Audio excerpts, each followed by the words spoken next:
There's a baptism of fire experience it's happening, and it's happening to a lot of people.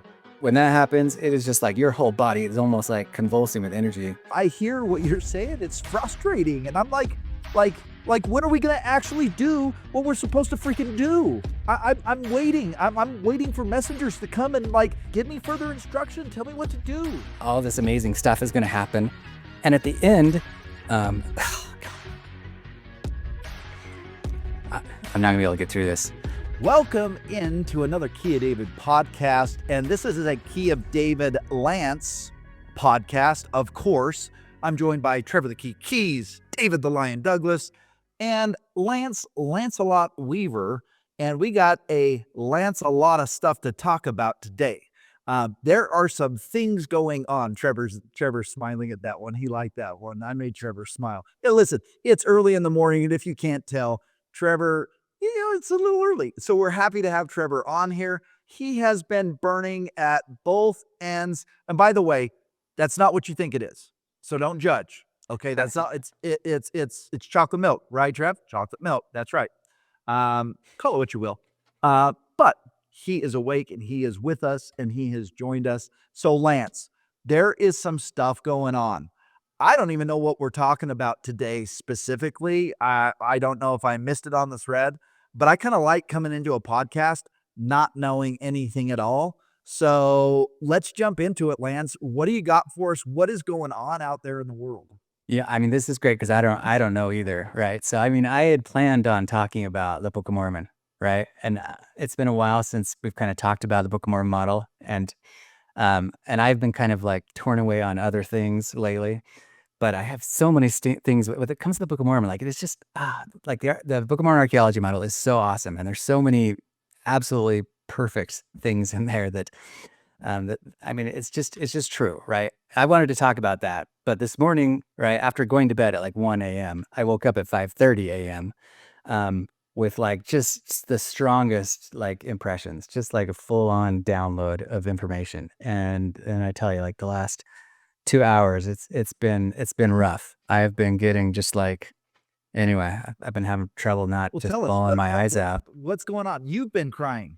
Yeah. You Okay, know, because so there's something going on, and we were just talking about this before, and so maybe I'd like to talk a little bit about this. I don't know how Trevor feels about this, but I know I don't know. Prison's made me soft. I tend to cry a lot. I had a friend of mine show up here the last couple of days. He has had uncontrollable crying fits. This is a guy that played quarterback in college, big buff guy. You wouldn't want to mess with this dude, and he's just on my couch in tears. He is a lot of people. I'm going to go to Enos 1:7. And maybe this has something to do with it. Enos 1:7 says, and this is when Enos was kind of going through it. Like Enos is one chapter, and Enos is going through it, right? Speaking of the Book of Mormon, and he's in full on repentance mode. And Enos says, and I said, Lord, how is it done? Verse 8 says, and he said unto me, because of thy faith in Christ, whom thou hast never before heard nor seen. And he says, wherefore go thy way, faith hath made thee whole. There's a baptism of fire experience it's happening, and it's happening to a lot of people. I don't know, Lance, do you want to talk about kind of what's going on with you? yeah, I mean, kind of. I think it's probably similar to a lot of people. I mean, I've had my like real baptism of fire experience right when I was in high school, right? I mean, just like the most amazing, like strongest. There's just hardly any way to explain it. Like if people have just like felt warm and squishy, or just like really kind of like a strong emotional response to a movie or something, that is not the baptism of fire, right? And maybe for some people it happens like gradually, and so then maybe it doesn't happen like it did for me. But like when that happens, it is just like your whole body is almost like convulsing with energy. And I mean, been having some really crazy experiences that are somewhat similar, where I've been trying to pray, just really, really heartfelt prayers, just going into my closet and just really pouring my heart out to the Lord, and trying to figure out like what, I feel like something is coming, and something is supposed to be moving along, and I have all my frustrations, and all my like insecurities and all of my, wondering whether this is legit and all this. And so, God, so anyway, this morning I just had just like an outpouring of the Spirit, just so crazy strong. Um, and and it's crazy. Dude, what was driving that, or what was behind that? Can you pinpoint what it was? So I think it's going to be a lot of what I talk about today, right? And what, like I said, I'd planned on talking about the Book of Mormon, but instead, I think we're going to talk about wealth transfer and the coming age. Just a huge thing, right? Like if there's any title to this video, it should be like, "Are you ready for the coming wealth transfer?"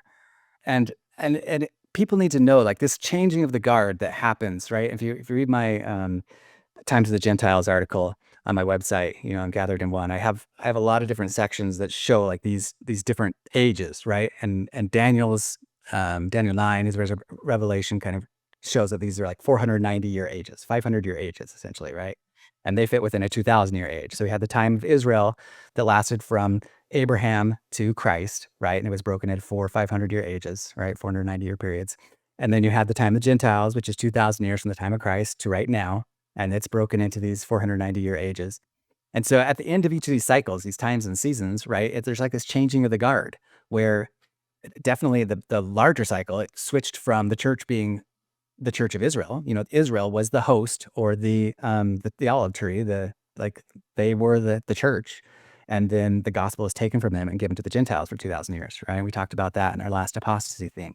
So then the Gentiles had the church for 2,000 years. And now we have a change of the guard again, right? So not just the 500-year cycle, but the 2,000-year cycle where things are going to come back to Israel. So we have the restoration of Israel happening right now. The restoration of the church is the restoration of Israel. We are Israel.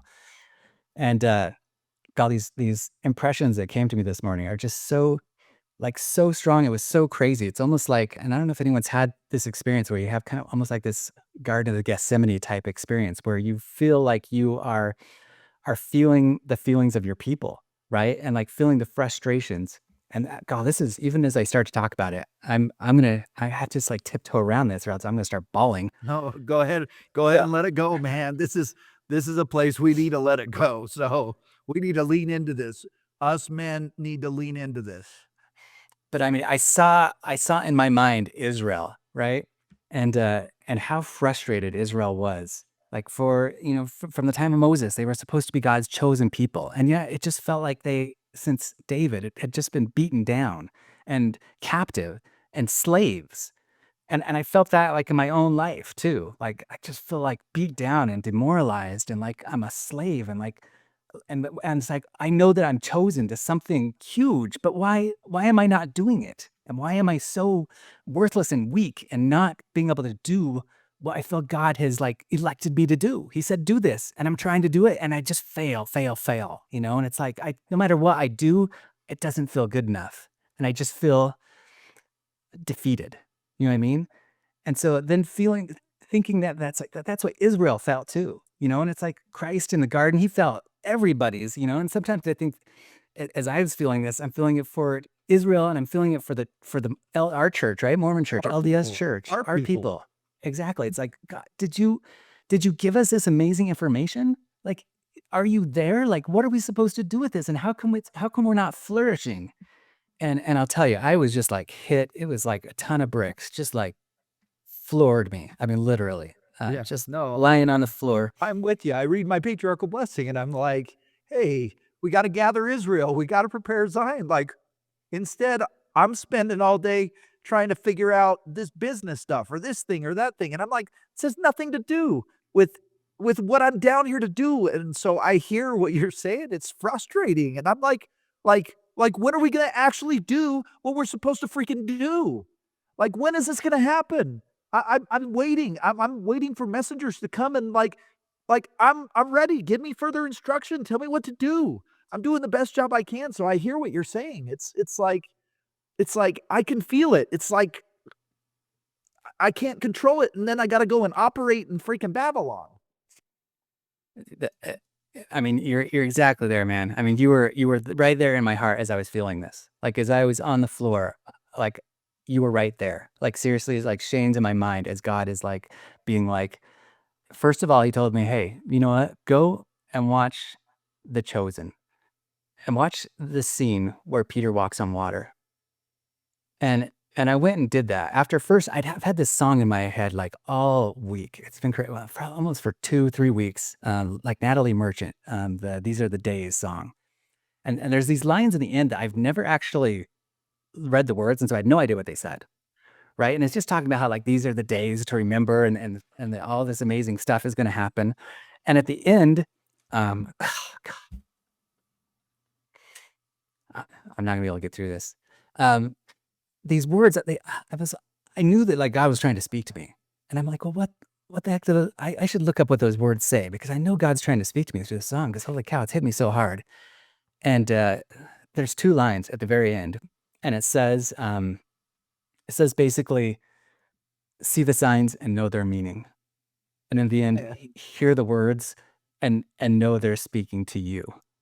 And and and it was like, I mean, you can just picture a movie, like where at the end of the movie, the protagonist suddenly has all these flashes, like a good example would be the movie Science, because I watched that not too long ago, where suddenly all of these things throughout their life just like come to your mind, and you're like, those were signs. Like, don't you like don't you see the signs and know their meaning? And then it's true, you know. Like you were born for something. Um, They all come and rushing in at once.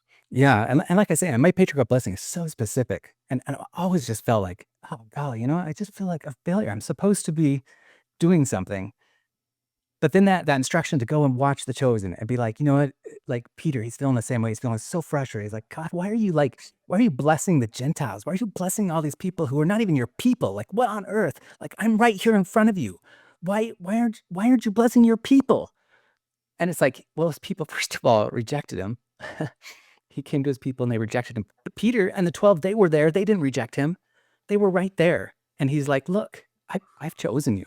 I've elected you. You know, and he pulls him up out of the water. And even that interplay with his wife was just so meaningful to me and my wife. And this idea that it's like, no, like God's there. He's got you. He's got you. And all the stuff that came to me was so crazy powerful because I saw the future, and I've seen this before, but holy cow, like with such power, this changing of the guard, it's about to change to the church. Like I hope that like if God led you We had that discussion yesterday in my basement. I said, what is going on in the government? Watch it. That is the temporal cleansing that's happening. The spiritual cleansing is right behind it, and it's going to come, and it's going to come to our church. How is it going to happen? I don't know. But I'm looking at everything that Trump is doing, and literally, I believe that same thing. I mean, the Book of Mormon says as much. So this isn't Shane Baldwin saying that this is going to happen. This is just what the Book of More Mormon says. Yeah. So Yeah, I really want to make clear all of these principles and these kind of like things that kind of came to me in this vision. And I hope that like if God kind of leads anyone to this video, that they'll be able to truly get the vision of what the future is for Mormonism, for the LDS Church. Hey, and Lance and everybody, I've got a video that is literally, I felt prompted as soon as you were talking about this. I want to watch it. I just texted it to you, Davey. It's one of our music videos. It's called Message in a Bottle. And with what you just said of like, you know, like you're getting a message. The words in this the words in this thing are so powerful. Like it literally make you cry. So pop it up, Dave, and watch the words on this thing. One of the things that's the most impressive to me, it's like this is a message from God, and he's literally saying, I've sent this through space and time. Over and over it says it. It's so cool. Go full screen, yeah, and lyrics. Last night I stood beneath the heavens, wondering if you hear my call. The weight of time, it bends but never breaks us. Your truth restores it all.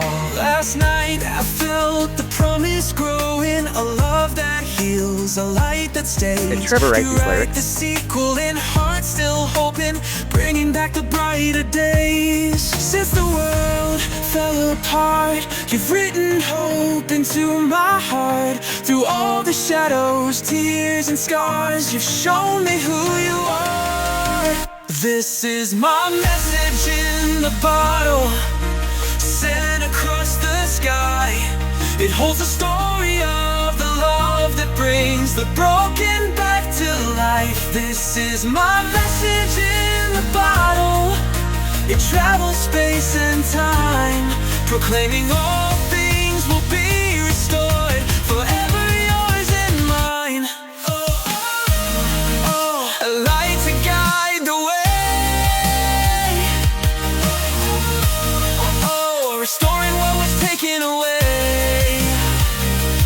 Oh, oh, your love will never fade. This is my message in the bottle.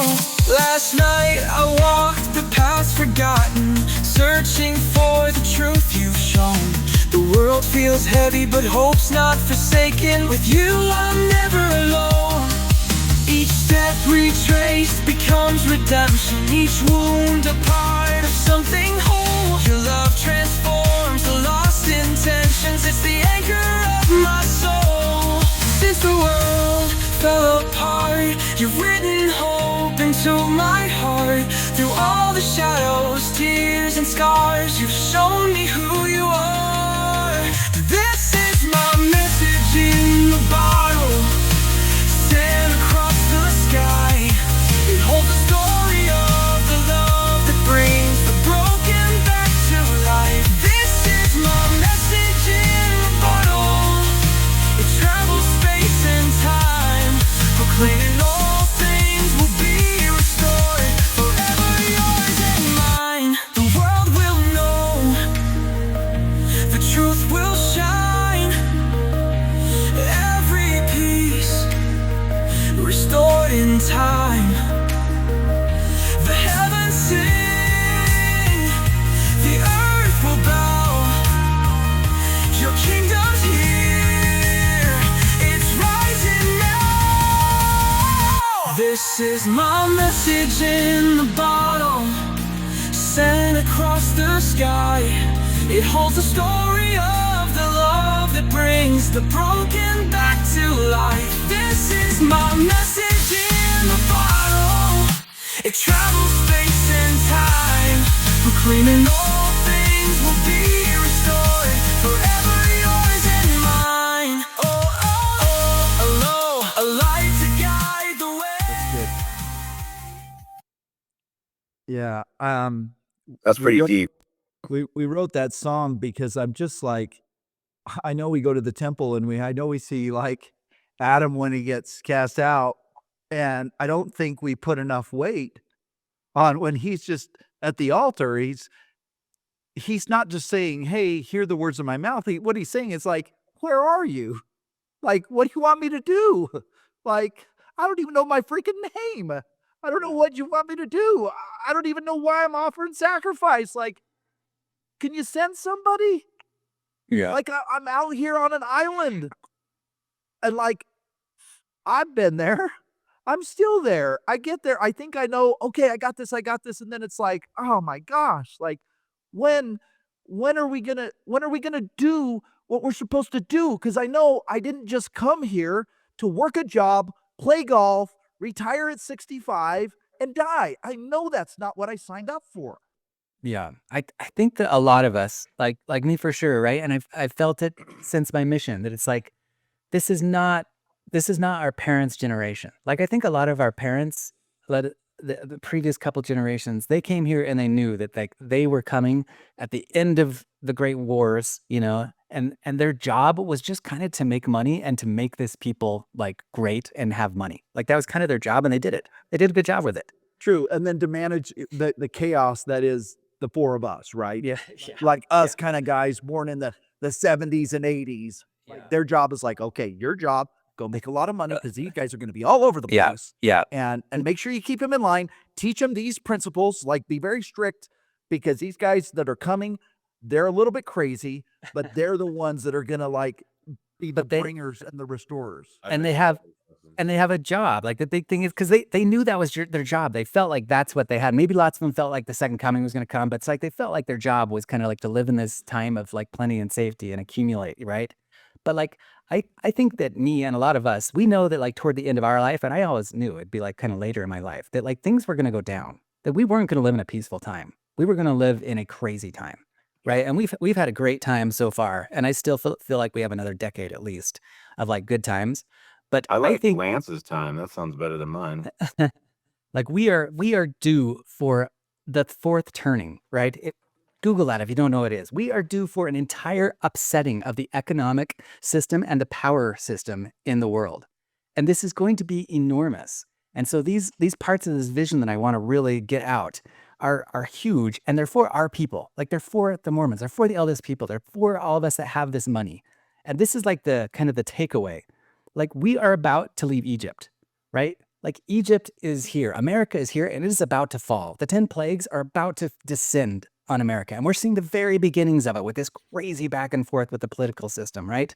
But we are coming to a point where the stuff is going to hit the fan. Like all 10 plagues are coming on the earth. And at the end of those 10 plagues, there's going to be things with solar cycles, right? We're going to have these magnetic storms that we've already seen magnetic storms that you probably didn't know, but they're actually more intense than anything we've seen in over 100 years, as far as, since the Carrington event. We are going to see things far more powerful than the Carrington event. We're going to see like it's not just the earthquakes, it is crazy stuff that's going to happen. But what I want to talk about is the economic situation more than anything else.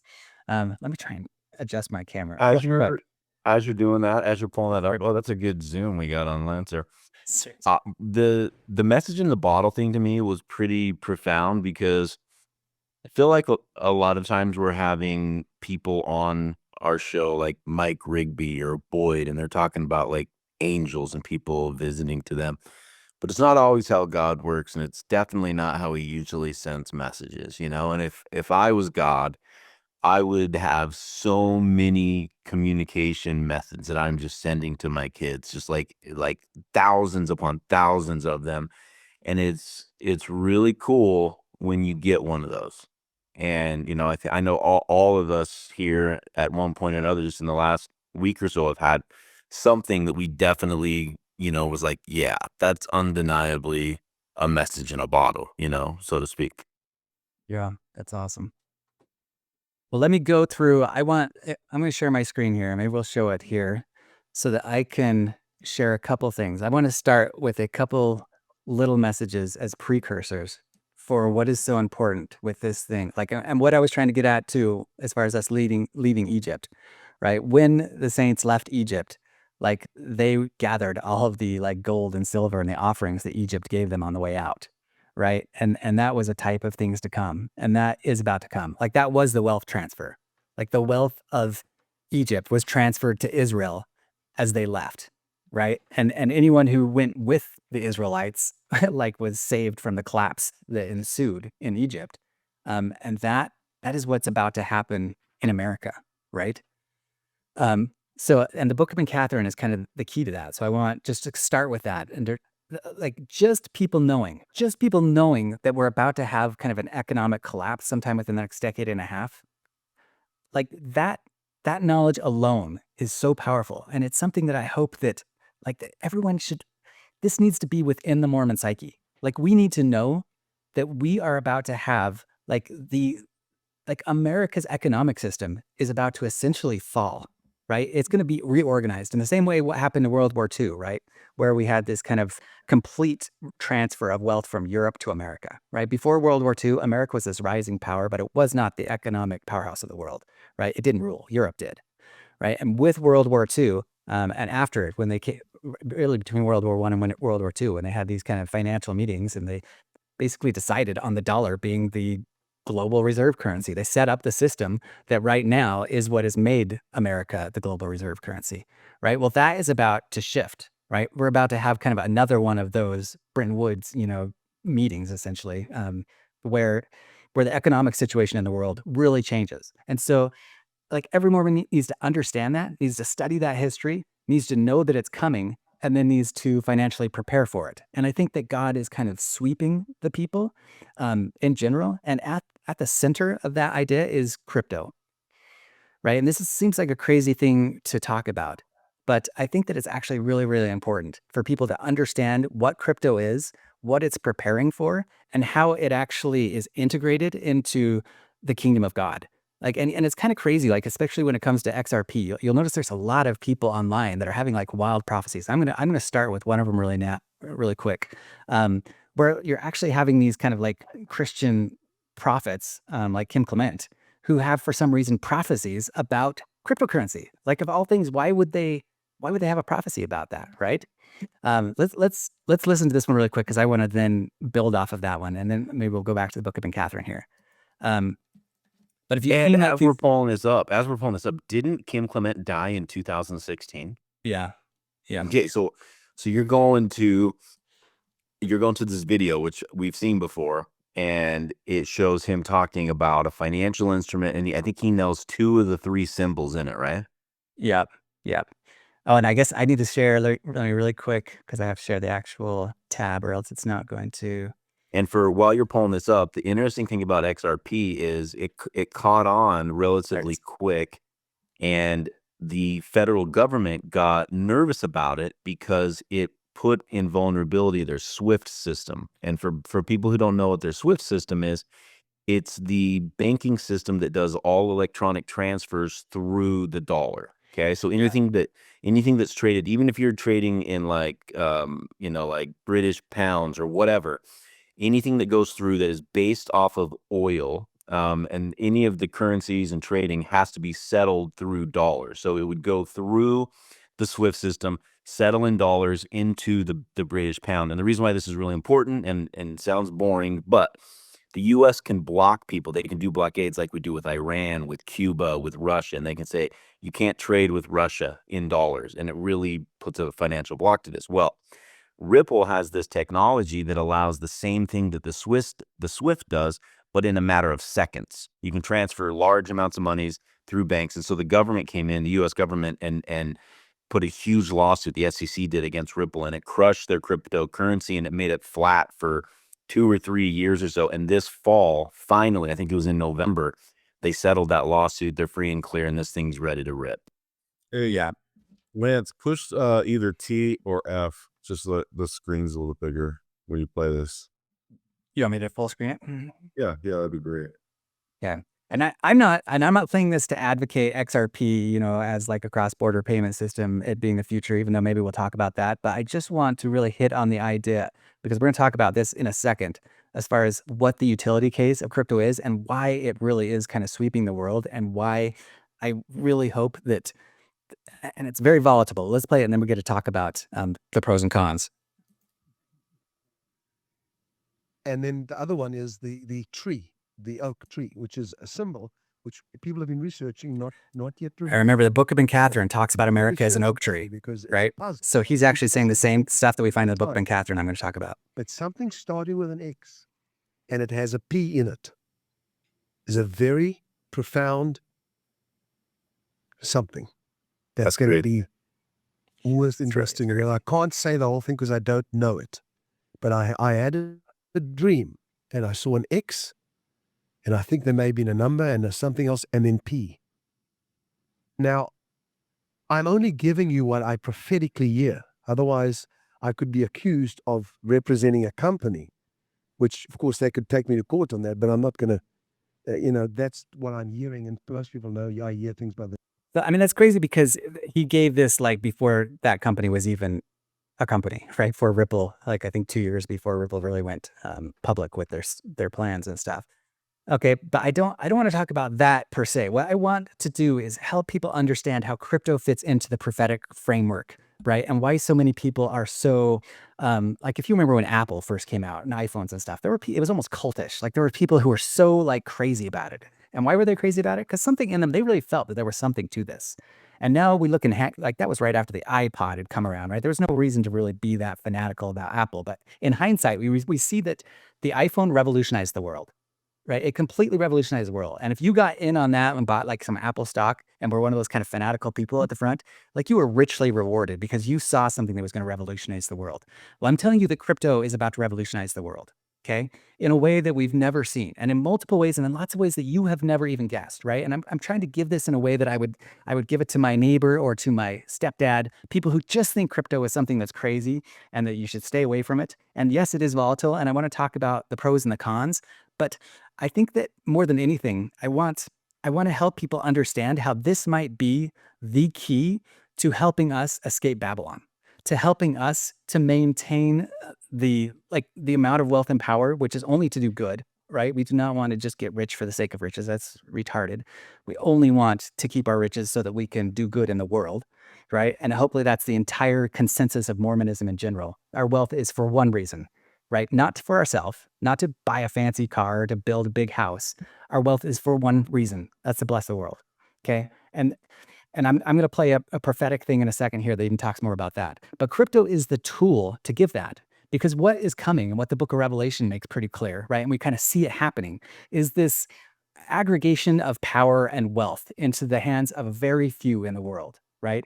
Like we see it happening, we've seen it happen through history, but what is coming with AI, right, is something unlike we've ever seen, right? An aggregation of wealth and the power into the hands of so few that have so much power over everybody's lives, right? Like when the book of Revelation was written, they're probably just thinking about the Caesars, right? And they're thinking about Rome, and it's like no one will have power to buy or sell without the mark of the beast. And everyone's probably thinking in their mind, like, well, what does that mean? Well, I guess maybe Caesar could somehow do that.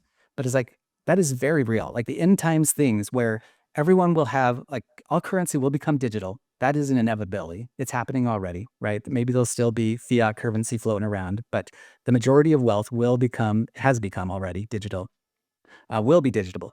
And there will be organizations that are being created right now, right, that are making it so that that wealth can be completely controlled. So we've seen, like in China, how they have your social credit score, right? And AI is tracking everybody. And even if you jaywalk, then they can like mark down your social credit score and make it so that you can't even get a loan and actually just take money right out of your account at will, right? And that's kind of a dystopian idea that we hope never comes to the West, but who knows, maybe could. We saw the truckers riots or the truckers protests, there was no riot involved, in Canada, where they froze people's bank accounts because they were political enemies, because they were protesting against what the state was doing. Like we see all of that stuff happening and we know that it's around the corner. So then I hope that everybody who has money, or people who kind of hope to be part of this transition of wealth, this fall of Egypt, right, and are leaving Egypt into the wilderness metaphorically. So then how do we protect ourselves, and how does crypto play a part in that?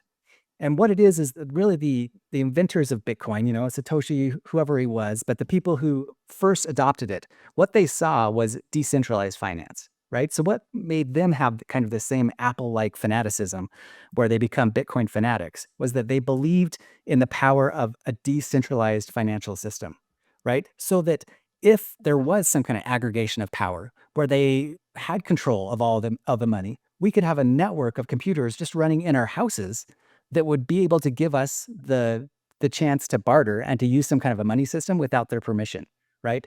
It was that promise of a truly decentralized financial system that gave everybody hope and fervor into being like, I want to support this cause, right? And we can see how quickly Bitcoin has been kind of subverted and now brought into the mainstream financial system so that it probably couldn't ever accomplish the purpose that it was set forth to do. Okay. Well, and let me see. And by the way, this is a really good explanation, by the way, that you're giving, from like a very basic understanding of crypto. But I do believe that Bitcoin could still be that, and will still be that. The challenge with Bitcoin, without getting too technical, is the difficulty of the ledger validating, the amount of electricity and time that it takes to validate versus what XRP can do immediately in a matter of seconds. It'll take 21 minutes. Yeah. And I mean, if people know what the Lightning Network is and layer 2 blockchain, like the layer 2 Lightning Network is trying to solve a lot of those problems that layer 1 blockchain, the problems that it had. So Bitcoin, I agree, absolutely could serve that purpose, but will it? I don't know. And I don't think we need to make bets on that. And I don't even need to offer an opinion. But the thing is that there are so many new cryptocurrencies coming out and so many new technologies coming out that there will be one, right? There will be one of them. And the big thing is that the more that everybody can get educated, like all of the youth, everybody needs to understand cryptocurrency, meaning they need to understand what a wallet is, what a personal wallet is, what kind of options they have as far as exchanges, what the difference between a centralized exchange and a decentralized exchange, right? Because if the government, let's say that the government switches back left, like Trump has a super pro crypto, cabinet with him and policy, things could swing so far the other direction where they lock all that stuff down the Right. second Democrats were elected, right? And we don't need to be concerned so much about that as understanding what the implications of all those are. And like, so if all the centralized exchanges were shut down, what is a decentralized exchange? How can we use our wallet with decentralized exchange to still exchange money, and get it in or out of the country depending on what needs to happen. I mean, more Let more. me give one really good real world example too, and then you can get into your thing. So, in trying to understand what crypto is, think of Venmo, right? We all have Venmo or Apple Pay. We're paying money digitally, but what crypto is, it's considered either a store of value or a utility. Okay, and what a store of value is, imagine if what Lance said happened. Caesar said, you can't buy things without the permission of the government, without the stamp of the government. You can't buy with dollars. Okay. Well, imagine if there was someone that said, here, listen, you can take all your dollars, you can deposit it right here, and we're going to give you rocks. $5, 5 rocks. With those rocks, anyone else who has rocks, you can trade with them rocks, and you can get around the Caesar system and buy whatever you want with those rocks. I had a graphic designer that's in China that uses WePay for everything, right? And that's their it's kind of like their app, like a Facebook or Twitter type app. But I don't have the ability to do WePay, so I went into my Cash App and I sent a Bitcoin payment, and it was just as easy as sending Apple Pay. I just copied their address, it was like $53, something really basic, but 21 minutes later, they had my money. I didn't have to create an account. So it's a store of value. You're putting your money into something, and you can then pay with rocks. Yeah, and I mean, we could spend an hour just talking about crypto and all the different utilities, and the difference between a meme coin, which is basically just gambling, virtual art or whatever. You could say there's some utility there, and utility coins, which have so many different utilities, and how they're now branching into AI, maybe I will touch on some of those things. But what I want to hit on is the connection between understanding prophecy, understanding what is probable, as far as especially with AI and the aggregation of power, and understanding how crypto is truly important, is really, really important for us to protect our wealth. As easy as that, right? So in the Book of Catherine, right? Like if you show my screen here, let me just go for some of these things. Like even at the very beginning, remember there's some parts that are just so poignant, right? Like in this part where it's like, woe unto that nation. And it has a whole chapter where it really, really chides, it chastises America and is spot on with our problems. But this top one right here is absolutely a bullseye, where it says, woe unto that nation, for they kill and eat their children to sustain their old age. Their babies have no graves, but the cry cometh unto me. As they bled their womb, so shall I bleed their heritage. Unto a mightier people will I give their land. They have removed the convenience. They have removed life for convenience. I shall remove the convenience of life. I send them the bug. Right. And if you've ever read the Ramallah series, like it gets really specific. Like this idea that they're going to give their land to a mightier people. Do you want to know who that mightier people is? It's the Mormons with the Native Americans and the Mexicans. Okay. It's the whole story of the Book of Mormon. It's the fall of the Gentile nations and those that count themselves with the seed of Lehi, those that count themselves with the seed of Israel, right? They will inherit the new system. And this is going to be just as real as the fall of the Aztec Empire, right? And then the next 500 years went from the power of the Aztecs to the power of the Spanish, right? And the Gentiles. Now it's going to be returned to the natives, right? So there's so much to this. I mean, walk through this because Native Americans and reservations fit onto this because when capital controls happen, okay? So right here, he's saying that it's like he's doing this double play where we have abortion. We're killing all of our babies. And there's another section where he says your babes are buried in canning jars. It's like you're killing abortion with one hand, but on the other hand, you are killing your children in order to sustain your old age. That is absolutely talking about Medicare, Medicaid, well, more importantly, Social Security. Like basically we are going trillions of dollars into debt every year. Why? Because we won't touch Social Security. Like none of our politicians have the guts or the integrity to say, hey, we're going bankrupt and we're bankrupting our children because we are not changing our Social Security. Like, we messed up, we spent out of our Social Security fund for so many years that now we can't afford it. And we're just going to inflate our dollar away. And that's what's happening. So every time, because we are trillions of dollars in debt, right? We've hit this point of debt to GDP where we're in basically a debt spiral where we have to keep on printing money to service our debt. And that's going to happen probably for another decade, right? And it can't happen for more than 2 decades. Like, it could happen for 6, who knows how long, even maybe 15 years. We could keep on doing this till the debt goes from what it was when I was younger, like 3 trillion, to now it's like 30 trillion, to it might end up being 35 trillion. trillion. 35 Yeah. trillion. I mean, it could easily in 10 years be 150 trillion.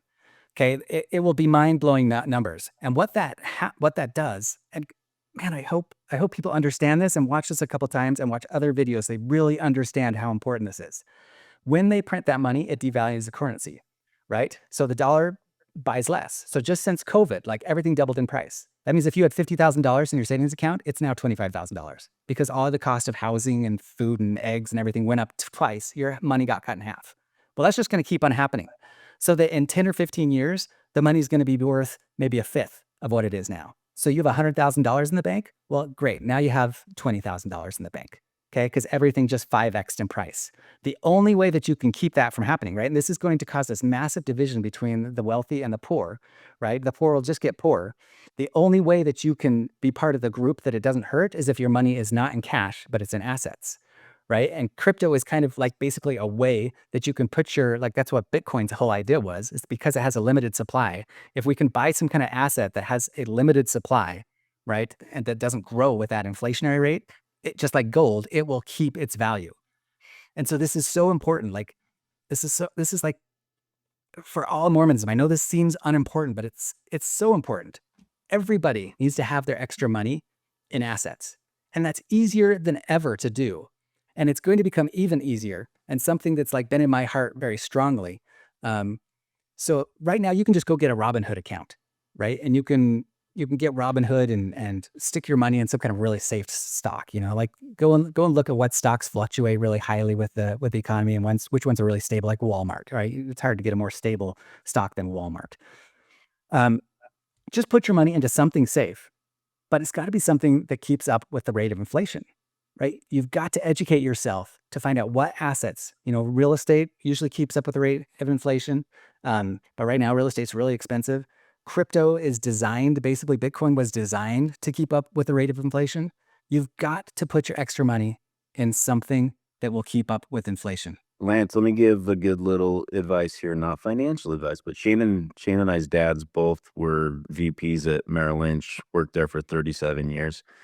And I know that I'm sure Shane's dad talked about the same thing. The best way to keep up with inflation is buy a stock that has a dividend that is higher than inflation, right? And so some of these big blue chip stocks offer a guaranteed dividend on top of their stock going up. They'll have a guaranteed dividend. So you can go into Google, or you can ask ChatGPT which, S&P 500 stocks have a guaranteed dividend and what are the highest. And, like a company like Coca-Cola is one that has outpaced inflation for 20 some odd years, way outpaced it, plus given a dividend. So that's a good little one. Yeah. And I mean, we don't need to, offer any kind of necessarily like financial advice as far as this is what you should pick. The big point we're making here is go and educate yourself on this. Like, go and educate yourself. Whatever you do, first of all, make sure that you don't just have cash saved up, right? That is the only like actual advice that I'm giving, right? And it's on, you know what's interesting? It's opposite of our grandparents' advice, because remember how they were taught to store cash under their mattress? Yeah. And it worked for them because It worked for inflation them. wasn't going crazy, right? Right. But in our day, anybody who does that, your money is basically being robbed, right? And how is it being robbed? It's going to pay Social Security, and they'll just inflate it and it'll all go away. I made a joke that if you have $20,000 in cash and you're just like holding on to it, you'd be smarter to go and buy cigarettes and mini bottles and put it in a storage unit. You'd be a millionaire if things ever went like, end of days. Really ballistic. Yeah, I mean, there's tons of ideas. Everyone's going to give you their idea on what is the thing to put your money into. I'm not going to necessarily tell you that. I'm just going to give some options on some really strong things like this. First of all, this trend, and if you remember, like in my prophecy book, like this is like 20 years ago, that from the Book of Catherine, these exact same principles were coming to me, right? Sometime between 2030 and 2040, mandatory spending will exceed government revenues, right? Like these videos that people were putting out right then and no one was listening to. We cannot afford to not listen to these warnings anymore. They are so important. They are prophetic. Like you have to educate yourself on what is happening, on what the future of just the next 2 decades is going to be because of inflation, right? That could even turn into hyperinflation very easily, right? Because the Book of Catherine is very clear that America will become poor. It says, as people have thought that I've blessed you because of my wealth, so I'll make it clear that I curse you because of your wealth, right? I don't like the this nations will pick at your wealth. Yeah, like when I read it too, it's just like this sounds horrible. It sounds so scary, and it's kind of sad because I got it so far back then it made me scared to like invest and stuff like that. And it took me 20 years just to kind of like get enough education on my own to be like, oh, okay, now I totally get it. And now this isn't going to just make me scared to go out and like start a business and invest. It's actually going to make me more likely to invest wisely. So let's just make sure we get that out of the way. But anyway, go through and read this whole article. Get a really good idea of what's going on. Combine that with all the. Go ahead. It kind of makes sense when you think of what the church has been doing.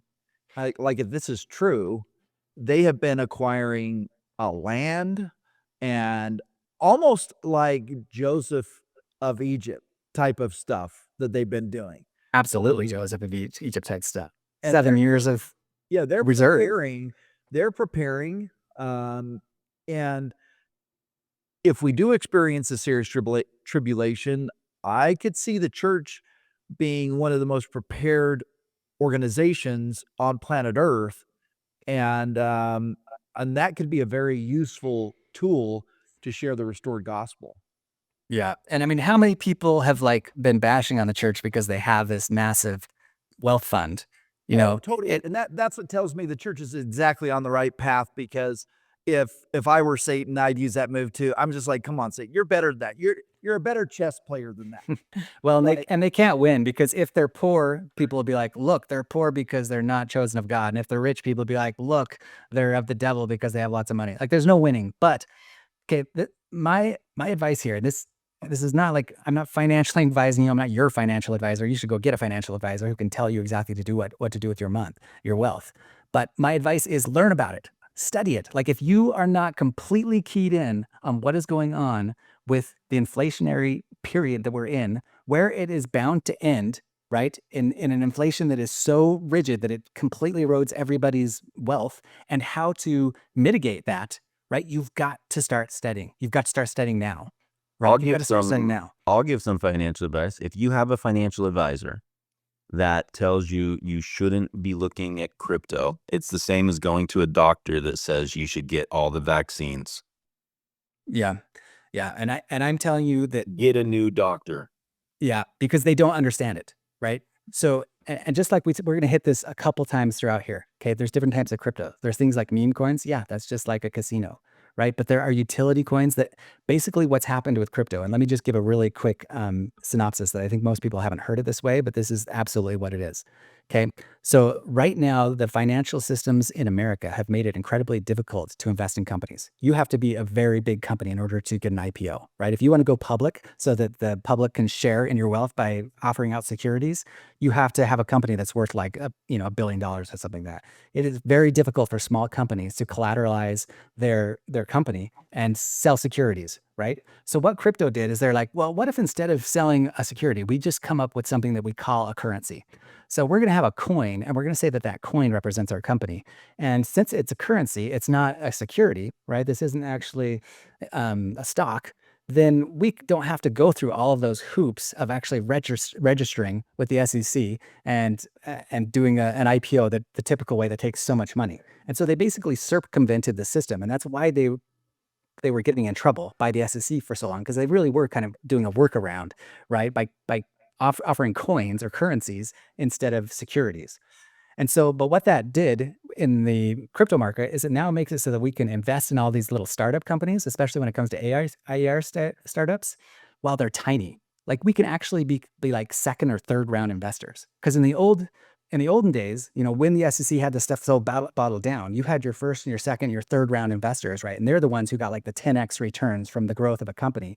And the public couldn't play a part in that company until it was very large, right?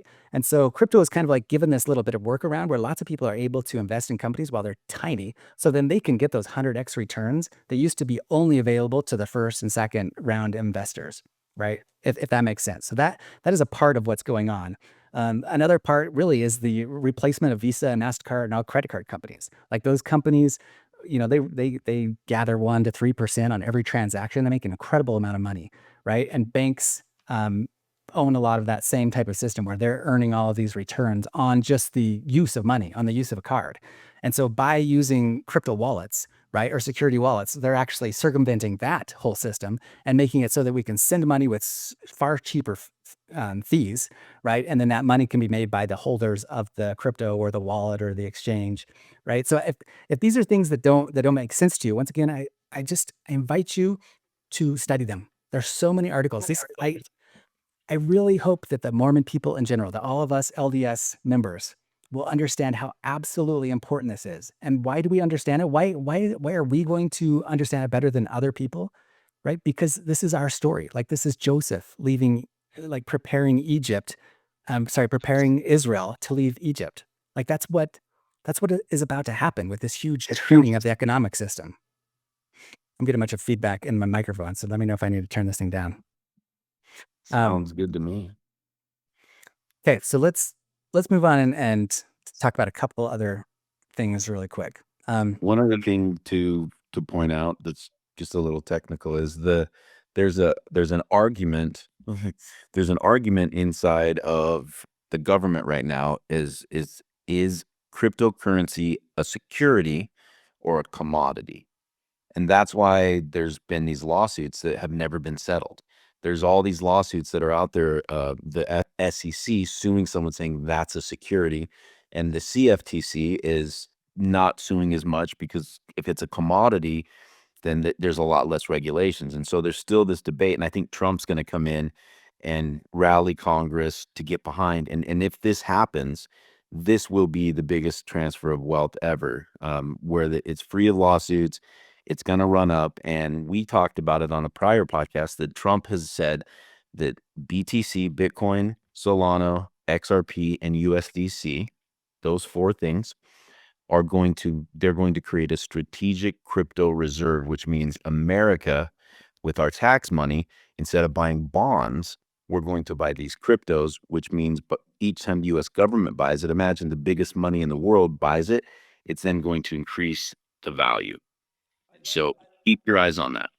I love too how I see all these people talking about crypto is of the devil and Of course. it's a sign, and I'm It's the mark of the beast. It's the mark of the beast. And I'm like going, okay, perfect. If I were Satan, this would be the move I would make if this was something that could destroy something else. So they show Donald Trump saying, America is going to become the crypto capital of the world. And they're like, see, I wouldn't listen. The Antichrist. If I was Satan, I look at everything and I say, Satan is a chess player. I'm a chess player. And if I was playing chess, I would make people be afraid of something that could destroy my kingdom if I'm Satan. And if I knew that this is a problem, I would have credible people trying to say, hey, this is not good. Hey, stay away from this. And so that's like a sign to me that, okay, I need to explore this. This needs to be a part of something that I'm doing because I'm a contrarian. So I'm going to do what all these other people are saying. Don't do, stay away. I'm saying, okay, we need to lean in on this. So and let me just warn, like crypto is a highly volatile asset, right? And it is going to blow up, right? I mean, 90% of people who get into crypto lose their money. It's just as simple as that. So like, don't think that this is some kind of a plug to people go out and run and buy some crypto, especially right now, because we're at the end of the halving cycle. And so crypto prices have already 10x in some cases, definitely most of the big ones at 5x just right at the election. They jumped up. This year, they're going to hit an incredible peak. Like you're going to start hearing them in the news here. Everyone will be like, buy crypto, buy crypto. Everyone who buys like from about now, definitely after the next big run up happens to after the top will lose their money. It's just as simple as that. Because we have these very volatile cycles. If you look at the cycle, let's be clear. I mean, you're not going to lose all your money, right? But you might, if you get in right now, you might lose 30-40% of your money until it builds back up. well, so this is why we're not your financial advisor, because we're trying to summarize here. And we're going to try and do this for another 20 minutes or something like that. Something that you probably need to watch like 20 hours to really get a good idea of. But there are some crypto projects right now that if you invest in right now, yeah, you lose all your money. There are other ones that you could like 100x your money as long as you sell on the way up. There are other ones like Bitcoin, for instance. Like Bitcoin's probably going to make a run up and then come back down, but you're not going to, it'll regain everything it loses within the next 4 years. So you really have no worries. Like as long as you hold, just don't sell when it starts going down. Just make sure that you've seen a chart before you get in. Make sure you see a halving chart. You understand how every 4 years you have these big spikes, big spikes, big spikes. They go up, like whatever, 500%, and then they come back down 450%. And so if you buy like a quarter or halfway up the run and then you sell on the way down, you're going to lose all your money. If you buy before it goes up and then sell at the top, which is what all the smart people are doing, which is like this 5%, or you sell on the way up, right? Then you make huge amounts of money. But as soon as it hits the top, then everyone tries to sell and you hit that sell button and it won't even fill until it hits the bottom. It'll take like a week and your order will not fill because there's no buyers and you'll just lose all your money. Okay, so let's just get that out of the way, but let's step around that really quick and just talk a little bit more about the important aspects of this. Okay, so part of some of the things that have really like come to me strongly, like when it comes to a wealth transfer, like there are individuals that are maybe being pushed to really look into this because there's no better way. Just like when Apple came out, like there was no better way to make money than to invest in Apple. When some of these huge transformative technologies have come out, like people who maybe God has prompted them, be like, hey, look, this is the next big thing. Like, get into it. Like this iPhone is going to revolutionize the world. This Microsoft computer, it's going to revolutionize the world. Get into it. And don't do it right before the dot-com bubble or something like that where you lose all your money. But crypto is the next big thing. Like it is this revolutionary technology that is going to change the world, and it's going to change the financial system. And it's going to do it in a couple different ways that are really important to us as Mormons. Okay, so let me get into one of them right now. And what that is the concept of consecration. Okay, so if you look like on my website, I have an article under my Reformation system called Teach and Encourage. So I kind of had this up before, but if you kind of go to this Mormon Reformation section, I have all these kind of things that really came to me strongly about Reformation. And one of them had to do with promoting economic equality under the United Order. Okay, and this is kind of like the last thing that you have to live this in order to be celestial, right? Like President Nelson has encouraged us, be celestial. Like what is the final law, the final thing that was given to us that we kind of failed to really live up to? It's first of all the law of consecration, which we still covenant to live. Like every one of us has been to the temple. We've covenant to live the law of consecration. But within that is a group of people as a brotherhood who have covenanted to live the law of consecration, are actually doing it. They live the United Order. And the United Order is a pretty simple thing, and it actually has to do with crypto and what is happening with DeFi right now, with decentralized financial systems. Okay, and this is something I hope that Mormonism, if you've been drawn to this and you're kind of wading through all of this information that we've been giving, right? And this is like the gym. I hope that there are very wealthy people who will feel the spirit of what God is trying to do with crypto, with decentralized finance, and how it relates to the law of consecration and the United Order. And this is it, right? Okay, so the law of consecration in general would lead us to understand that we need to be modest in our lifestyle. Like a woman's power is her body, and we ask her to be modest and not to show it off. A man's power is his wealth, and we ask him not to show it off. The same thing, right? You buy a modest house. You live in a modest lifestyle. Like that is the law of consecration. That is especially the United Order. So even if you have like $1 billion in the bank, you don't go buy a $10 million house up on the hill, right? Because that is not modest. That is not being modest with your money. That is not living the spirit of the law of the consecration. It certainly isn't living the United Order. Okay, the United Order, we have to live. And the Jews, if you want a true model, have already showcased how to live this with the kibbutz method or situation in Israel. The kibbutzes in Israel are socialistic communes, right? And there's tons of different ways that we can create kind of socialistic communes that make it so that they are one, right? And that there's a scripture in the Doctrine and Covenants that it says it's not meet that one man should own that which is above another, wherefore the whole world lieth in sin, right? And there's a lot of scriptures in the Doctrine and Covenants, if you really get into them, that teach very seriously how important the law of the United Order and the law of consecration are, as far as not letting ourselves get too desperate, too separated as far as economic inequality goes. Now, on one hand, we're definitely not teaching communism where we take from the rich forcefully and we give to the poor. We're not teaching a certain kind of communism where everybody is exactly equal and we have an equality of outcomes. I'm sorry. That's not okay either. There has to be some inequality because there has to be a carrot and a stick for people. People should get rewarded for what they do, right? But we try and keep that economic equality within reasonable limits, right? And so one good way that we can do this is to basically form credit unions. Like the people who are good money managers. So let's say I'm a good money manager and so money flows to me. And so I make millions of dollars or $1 billion. Well, all I need to do with my money now is loan it out to people who don't have money and help them to make money, right? And OASP is a great book to really get into details of how serious this is when it comes to, if you want to be celestial, if you want to go to the celestial kingdom, it's not about how many times you go to church. It's about how many people you lift up. And what's the most important way to lift somebody up? It's to lift them up economically. It's to teach the man to fish, right? Even in the New Testament, when Christ came, like I said, that was the end of their age, and we're getting to the end of our age right now. And so in order to be saved, like the apostles went out and they started these communes, right? And we have that in the book of Acts. So when Sophia and Ananias or whoever it was who came and lied about how much money they have and were just killed by the Spirit on the spot because they lied about their consecration into the United Order, like that's just a little piece of a bigger picture. And the bigger picture is what was given to Joseph Smith.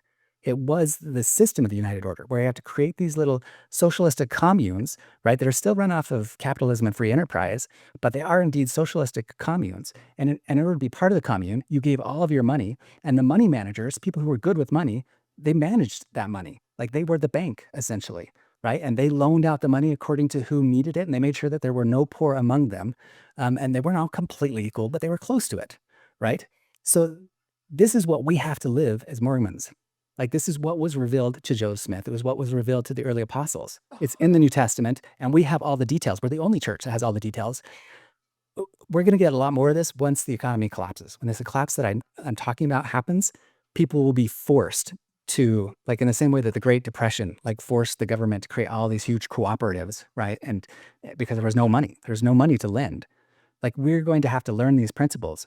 And what I'm trying to do now is kind of give people a heads up of that this is the future and that this is where decentralized finance shines, because it's creating these financial instruments, right, within the crypto industry to where you can, if you have lots of money, you can become a bank, right? And I'm going to try and make some more videos in the future where I kind of showcase some of these projects that this is exactly what they're doing.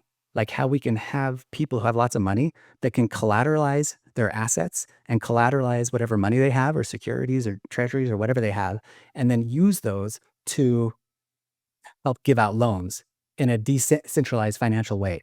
Not in a bank way where the bank basically gets the majority of the money, but in a credit union way, right? Which is kind of like a bottom down cooperative enterprise where we pool our money. And then even if we're in a financial system where everything has crashed, like Argentina in the last little bit, or like what's coming to America. And so there is very little access to money for loans to start up whatever business you want. This system creates an environment to where we can bless other people, where the rich people can bless other people with their wealth, right? Because they have these like little credit unions, these decentralized financial entities created that then allow them to loan out money. All right. I'm sure I'm putting everyone to sleep because this is maybe, I guess there's two parts of this. One of them is almost like a message to rich people to understand that it's like, start looking into this now. This is what God is calling you to, I promise. Like the Spirit is going out among rich people who are feeling like, what can I do with my money? Like, how can I preserve my money? How can I bless other people with my money? This is how you are to do it, right? I'm saying this like so strongly. Like God has spoken to me, and I think He's going to speak to you too. He'll speak to a lot of people, help them understand, look into this, figure out ways to set up these like decentralized financial systems so that you can become an instrument to loan money. you said something really powerful just there, right at the tail end, and that is that God's going to confirm this to those, just like you got this inspiration to make this your message. You didn't know what you're going to talk about. You wanted to talk about Book of Mormon geography, and here we're talking about something critically important. And for those that are watching that are just like, should I really do this? The Spirit's going to confirm. It's going to confirm everything that's true. Yeah, and it kind of, I know it might feel like something that's just boring and not so important compared to like talking about prophecy and what's going to happen. But this is the system that's going to make this fourth turning happen, right? And let me just give an example. Let's just take an example of the country of El Salvador, right? Like I believe that El Salvador, this is just something that came to me pretty strongly in the last couple of days, is going to be essentially the Singapore, or like God, I always forget the name of the United Arab Emirate city in the Middle East. Dubai, right? Like the Dubai or the Singapore of Latin America. They made such a brilliant move. Have you seen his Twitter feed, the president's Twitter feed? I've been following his Twitter feed. What he's been doing is so amazing. You got to follow his Twitter feed. It's incredible. He shows how much money he makes for the country each day. They just keep just like I said, Trump was going to put money into like Bitcoin, XRP. They've been doing that since he's been in. All of their excess budget that they have, they've been dumping it into Bitcoin. And he shows on Twitter when they make gains, the country. And it's just like the whole country's just like cheering his Twitter on. It's like, we made $17 million today. And they're just like, Did you hear that Tether just set up shop in El Salvador? brilliant. Like, can you, like, if you don't know what Tether is and how absolutely like, okay, so Tether is like what, like the 12th largest company in the world now. Like in 4 or 5 years, it's now surpassed like BlackRock and every bank, like every major financial investment firm in the world. It's now worth more than them, right? And what it is a stable coin, right? So they just took USDT, which people want to trade in and out of a stable coin, which represents like real money when they're trading in and out of a cryptocurrency.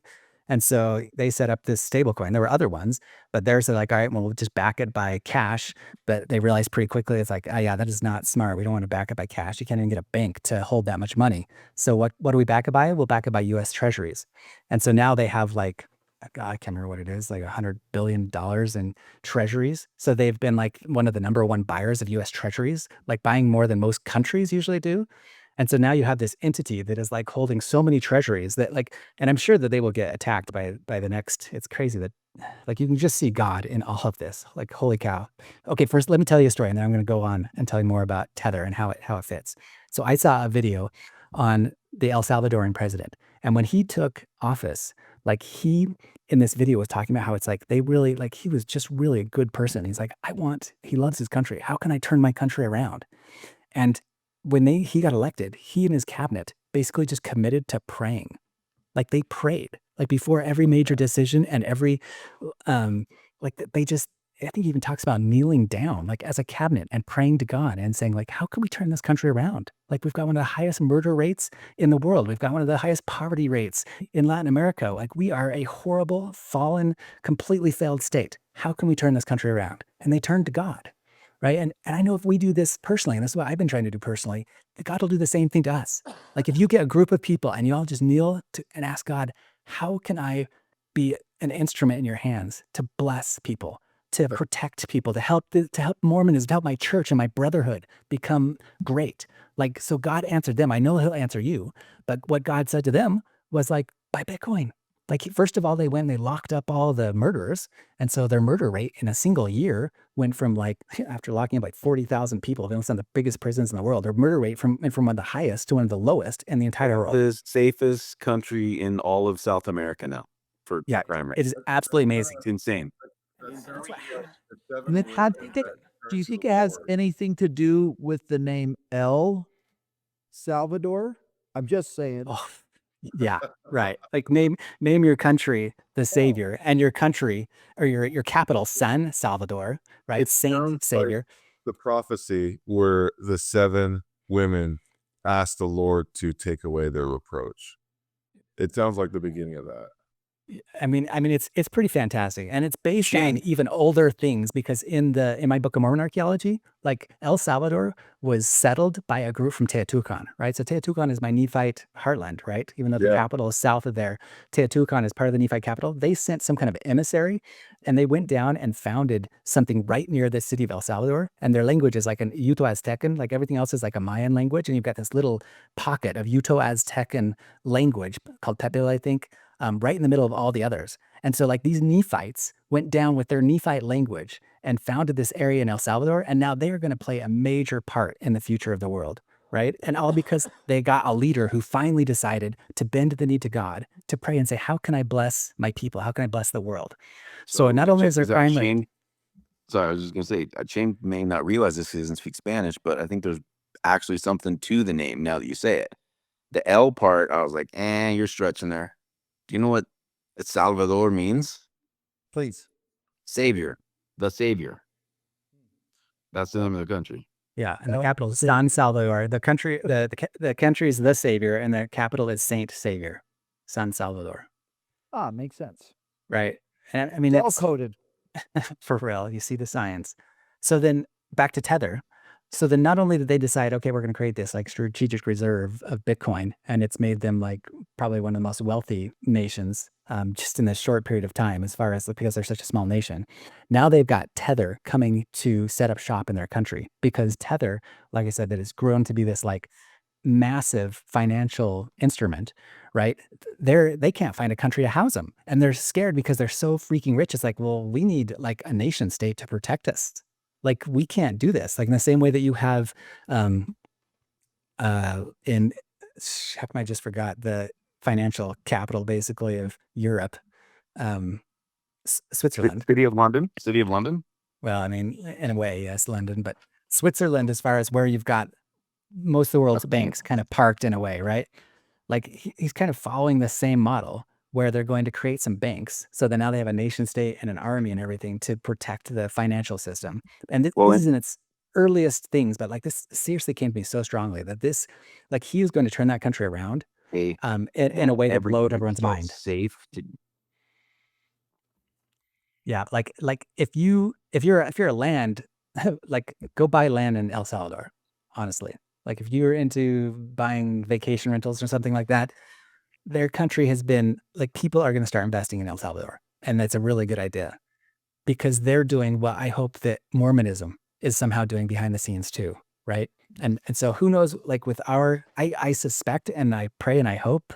I know that the church has put a ton of its money outside of the country, and we don't even hear about it, right? I think there's a reason why their wealth fund went from like people thinking it was worth 120 billion and suddenly it was only worth 50 billion. It's like they took a bunch of it out of the country for sure, which they should because most of the members of the church are outside the country, right? I mean, most of the wealth of the church should be out of the country. So they did what is smart and what is good for their members and what's fair. But I would hope that the part that's in the country that we'll start seeing the church pull out of stocks. And if you do see the church kind of like what's the richest guy who owns the Berkshire, Warren yeah, Buffett. Buffett, yeah, Berkshire Hathaway, Warren Buffett, just like he's been doing. If you see the church suddenly starting to diversify out of stocks and just put a ton of money into hard assets like land, that will be our call as well. Like I told my dad that was a huge red flag when Buffett started selling all that stuff. Yeah, one thing I was just gonna say about Geneva and your point there was it's not Geneva's made themselves independent of everyone, and they didn't get on board with this banking system, and so they created these safe havens for high net worth people, even countries, to park their money at Geneva and have it be transparent to the world system. Yeah. I mean, you can just kind of see like all the chess players, all the chess pieces kind of moving in for this giant fourth turning. And it's really interesting to watch, you know. We can see that America itself is kind of on the last leg. It's late empire, right? And we can see what's going to be happening is at the same plays as Britain and all the other late empire stage countries. Ottoman Empire at the end of World War I or whatever, when they are about to fall, they get desperate. Their political system just goes far back and forth. They all blame each other, but none of them actually do what needs to be done. Like what within our case would be to cut Social Security benefits and actually balance our budget. No one's going to do it. It's just going to get worse. Both sides are going to point at the other, saying that they're at fault. We need to not get caught into that. Don't get caught into the political climate. Instead, like do what the president of El Salvador did and pray. Like get with a group of other people, pray to God and be like, how can I best serve you through this huge turning? How can I preserve my wealth? How can I? It's kind of interesting you bring that up, Lance, because Joseph Smith was creating these groups. I mean, I wrote a book and I have a whole chapter on masterminds. So this is a very secular way of saying, hey, let's create some masterminds.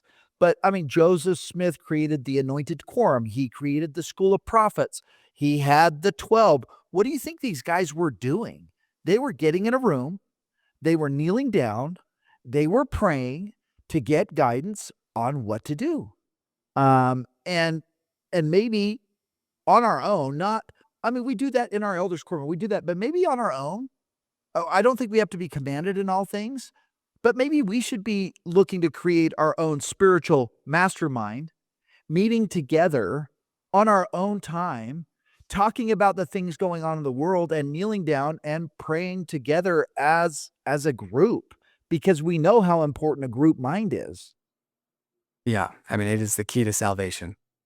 It's a group all working together for the good of each other. It's so much more important than that. Where 2 or 3 are gathered in my name, there will I be also. Well, Yeah. just saying. Yeah. So I important. think when Jesus visited Oliver Cowdery and Joseph Smith, there were 2 guys there. So maybe if you would do more of that and seeking more of that, maybe we could have, greater spiritual experiences. Yeah, absolutely. And time will tell whether. I've wondered when it comes to the bank failure in Kirtland, right? The Kirtland Safety Society. So I'm positive that the church was to serve as an archetype of the nation in general, right? And I'm yet to know whether it's an archetype of the future of the church. But we had the church in New York, and then it moved to Kirtland, and then it moved to Nauvoo, right? And in Kirtland, like the bank failed, and it was this horrible learning experience. But I think it's because they'd come to depend on wealth, and they were doing some things, and God wanted to like divest them of that. And we have kind of a similar thing with the church now. The church started in New York and went to Utah, and then it's going to go back to independence in the same way. It's going to go through this 3-step process. And it's quite possible that the failure of the bank in Kirtland was foreshadowing of the fact that maybe the church will lose all of its money in this fourth turning to teach it a lesson, right? Who knows? That's possible. Or maybe it was an archetype of the nation and how it's going to resolve money. Yeah, certainly they could lose money. If the stock market goes down, they're going to lose money because they're heavily invested in the stock market. But I think they've done a smart enough job diversifying, and they got land. And I think if everything goes to hell in a handbasket, the most important thing is going to be food. Like that's going to be the exchange. Yeah. And the human certainly has capital. that. Yeah. I mean, human capital is number one. So as long as they have a people who are righteous and will work together, like take all our money. So what? We'll earn it back. No big deal. It's just dross. It's nothing. The only purpose for it is to serve people. If we lose it, cool. And if that's their attitude, I don't think they will lose it. And maybe they'll lose it just to be an example to the rest of us. Because the big thing is we all need to, huddle together once things get bad and serve our neighbor. It's like, hey, now we have a great opportunity to get together and grow crops on our front lawn instead of grass, and make things work. It doesn't matter. But on the other hand, maybe it'll be used to, just like Joseph, like make the church like the most powerful organization right at the get-go at the beginning of this fourth turning. I think time will tell which of those two things happen. Either one, it doesn't matter. Because the most important thing is whether you're elected and chosen. And maybe we'll bring this back full circle. In this idea that's like, I have an uncertainty in the church in the same way I have an uncertainty in myself, right? And I think a lot of us do. Like, has God given us this amazing system, this amazing information, this amazing knowledge, all of these amazing things, and elected us for something special? Has he? Like, where's our faith? Are we like Peter? and can we keep our eye on Christ and realize, like, well, first of all, it's not about the money, but I think we're about to see whatever's going to happen. Um, and so the most important thing, obviously, is that we surrender completely our will to God. And then we say, like, we're just here to be your servant. Like, we know that we came here to make this happen.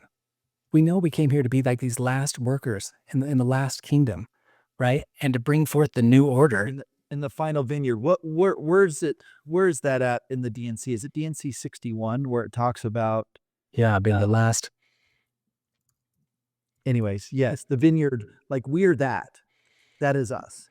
Yeah. And I think a lot of people feel it. I feel it. You feel it. We know it. We know what's coming. And we're just kind of like, well, what do you want me to do?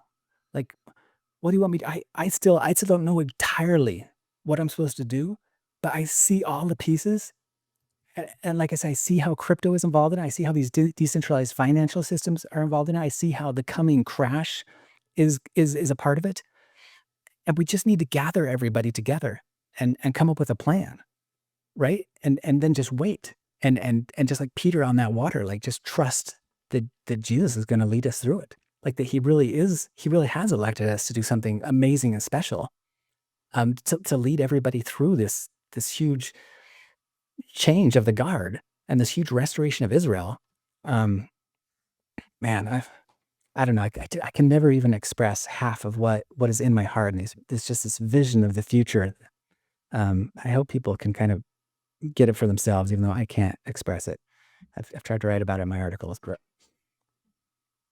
anyway, maybe we should wrap up here. Anyone else have any last thoughts? I mentioned that wrong. DNC 61 isn't about the vineyard. And I'm trying to figure out where that is, because I think it's important that we remember that, because that's kind of the discussion for today. I'm on my I'm with Aber right now, and I'm asking him where I read it today too. And it like the exact words came to my mind earlier today. That's weird that you read it. It's like the last servants, the servants in this last. How exactly does it go now? It says that you are the servants in this last. Someone in the comments maybe can write it down and remind us. I can't. My GPT's going, but yeah, I'm not. It wasn't 135. David texted me 135.6, and it wasn't that. I can't remember what it was. So hopefully somebody posts in the comments. But it literally is talking about this being the final time in the vineyard. Is it 101? Does that ring a bell? It just came to my mind. 101. Yeah, I text that one too, and it talks about the vineyard. Yes, 101:55. There it is. And the Lord and the Lord of the vineyard said unto one of his servants, go and gather together the residue of my servants. So he's saying, hey, go gather the rest of my servants, and take all the strength of mine house, which are my warriors. Listen, does this resonate with you? Like I can't think, nothing against the 20-year-olds and nothing against the 70-year-olds. The warrior, if I had to put guys to battle right now, I'd go and get the 30-year-olds, the 40-year-olds, the 50-year-olds for this kind of battle, because they've had some experience. They got some experience behind them. Those are the warriors. Those are the guys I'd put on, to lead this charge. Now, that's not to say that the 70-year-olds couldn't participate in their own way, and that's not to say that the 20-year-olds wouldn't be participating, but I am saying that those born in the 70s and 80s, and this isn't Shane Baldwin talking, this is Ezra Taft Benson talking. We are the marked generation. So if you were born in the 1970s, in the 1980s, I'm telling you right now, you are the marked generation. And you should hear what Lance is saying. You should hear what I'm saying right now, which are my warriors, my young men, and they that are of middle age. Well, I didn't even have to get that far. Of middle age, also among all my servants, who are the strength of mine house, save those only whom I have appointed to tarry. And go ye straightway into the land of my vineyard, and redeem my vineyard, for it is mine. I have brought I have bought it with money. I mean, this is really powerful. This could be a whole segment in and of itself, but Yeah, that's I, huge. I hope, I pray that you are hearing the call. Listen, I get calls from people all the time that are waking up, that are showing up at my house. And I look at them and I see that warrior spirit in their eyes. I see them looking at me saying, I've been successful. I have money, but I feel an emptiness inside. Like I didn't just come down here to do this, and I can't figure out what it is I'm down here to do. I am telling you, these warriors are feeling the call. Listen, if you're feeling the call, let's create a group. If you're feeling that call, let's come together as a group. Let's start talking about, I mean, we're already doing that to a degree. I had last night in my basement, I had how many guys we have down here, David? 4 or 5 guys just down there talking, having a good time. We ordered Eating pizza. pizza. But we were having gospel discussions. We were talking about the deeper things. Yeah. And I so, was talking about trying to do something like this. Yeah. I mean, how to save our people. Like you see it. And look how crazy, like this is so pertinent because it's talking about your watchmen. Like what is the watchman? They see the coming danger and they herald the troops to protect the people of the city. Like that's exactly what I'm talking about. Like the book of Catherine even talks about this so much. It's like, what is the danger that's coming? We see it. It's the economic collapse. It's the social collapse. It's this huge, like we need spiritual warriors, economic warriors to prepare Totally. people for what's coming, right? totally. And verse 58, I didn't even go on. It says, inasmuch as they gather together against you, avenge me of mine enemies, and by I may come with the residue of mine house and possess the land. Let's do our part. We're all down here, I think we're like waiting on Jesus, and he's up there going, guys, I'm waiting on you. So maybe it's on us. Maybe if we want the second coming to happen, maybe we should quit waiting on him and realize he's waiting on us. So what are the things we have to do? Broken heart, contrite spirit, repent, pray, serve other people, love your neighbor. These are, go to the temple. Like these are things that we can do. Have these kinds of discussions. So I hope that this podcast will reach into that core of who you are and help you feel what Lance was feeling this morning, what I'm feeling as well. This welling up of tears of emotion that's like, let's make this happen. Let's not just talk about Zion. Let's make Zion happen. Let's just not talk about living the law of consecration. Let's do it. Let's figure it out. Yeah. And listen, if these analysts at the church are watching this message, hey, we're here. We're organizing. We're ready to serve in whatever capacity. We're ready to leave all and go and serve. We're in this mode right here. This is like when you get in trouble with the cops, this surrender mode. This is also a sign we make. This is surrender. And I think there's a lot of people that are like, I surrender. Just tell me what I need to do. So thank you, Lance, for taking the time to talk about this. Let's make sure that we get our economic houses in order. There is the greatest transfer of wealth that is going to take place. And it might not just be the physical wealth. It might be also a transfer of spiritual wealth happening.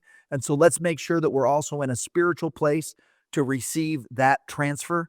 Let's make sure when you go to church this Sunday and you partake of the sacrament, prepare yourself. Ask that sacrament sanctify yourself. If you haven't received a baptism of fire, seek it. Go for it. Have it happen for you. It can happen to anybody. So allow it to happen to you. Sanctify yourself. Take the sacrament serious. Find time to serve one another. Find time to go to the temple, whatever that temple is for you. But Trevor, David, Lance, any final thoughts? I'm good. Summed it up. No, this Okay. is fantastic. Well, for myself, I'm Shane Baldwin. Listen, if you like this video, then just hit that like button. It helps the algorithm. We need to get this message out there. We need to wake people up. It's time to break out of the matrix. Let's go. So like this video. Listen, it's super easy to share it. This seems like an important one to share to me. Like some of ours are just like deep stuff, but this seems like this hits pretty close to home for a lot of people. Yeah. Yeah. We are the armies of Helaman. There was at least 3 people, just 3 Yeah. people. Share it. I can't think. I've heard these words. A marvelous work is about to come forth among the children of men. Therefore, O ye that embark in the service of God, see that you do it with all your heart, might, and strength. And those that hear those words, let it ring true because you said it on your missions. And I know those that said that. I know Lance, as soon as I said that, he knew exactly where I was quoting from. I know Trevor knows exactly where I'm quoting from. David, I don't know, you're 84. Were they still quoting that in your mission? Oh, we were definitely every zone conference. Yes. So I don't know if they do that today. Maybe that was just meant for our generation. And maybe it's time for us to awake and arise. So with that, make sure, again, like this video, share it. Thanks for tuning in to this podcast today and to Zion Media. For myself, I'm Shane Baldwin. For Lance, our amazing guest, thank you so much for always coming on and bringing the spirit. For Trevor the Key Keys and David the Lion Douglas, we'll see you guys all next time. I had it all, the world in my hands. A life of gold built on shifting sands. But the walls came down and the light went black. Everything I loved I couldn't get back. I had the house, the cars, the life on the lake, the Midas touch, every move I'd make. Money and power, I stood so tall, but in an instant I watched it fall. Lost the home, lost the wife, lost my name. The fire burned everything, I stood in the flame. The world turned cold, I was left to despair. In a jail cell asking if anyone cared. Through the silence, the darkness stayed, but a voice broke through, said don't be afraid. You've lost it all, but you're not alone. From the ashes, I'll rebuild your home. I fell so far, but I've risen again. From the ashes, a fire within. The scars I bear tell the battles I fought. He gave me purpose when I thought I was lost. Now I stand with strength I found. No longer broken, I'm on solid ground. Through the darkness, He showed the way. From the depths, I've risen today. The cell was cold, my heart was numb.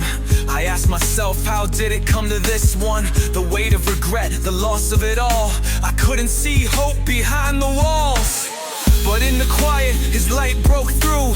Messengers of hope said we're here for you. They showed me my pain would shape my fight, that even in the dark there's a path to the light. Through the silence, the darkness stayed, but a voice broke through, said don't be afraid. You've lost it all, but you're not alone. From the ashes, I'll rebuild your home. I fell so far, but I've risen again. From the ashes, a fire within. The scars I bear tell the battles I fought. He gave me purpose when I thought I was lost. Now I stand with strength I found. No longer broken, I'm on solid ground. Through the darkness, He showed the way. From the depths, I've risen today. I was with you through the fire, through the flood. I gave my life, I shed my blood. Now rise up strong, you're not alone. Your purpose is clear, your path is shown. I fell so far, but I've risen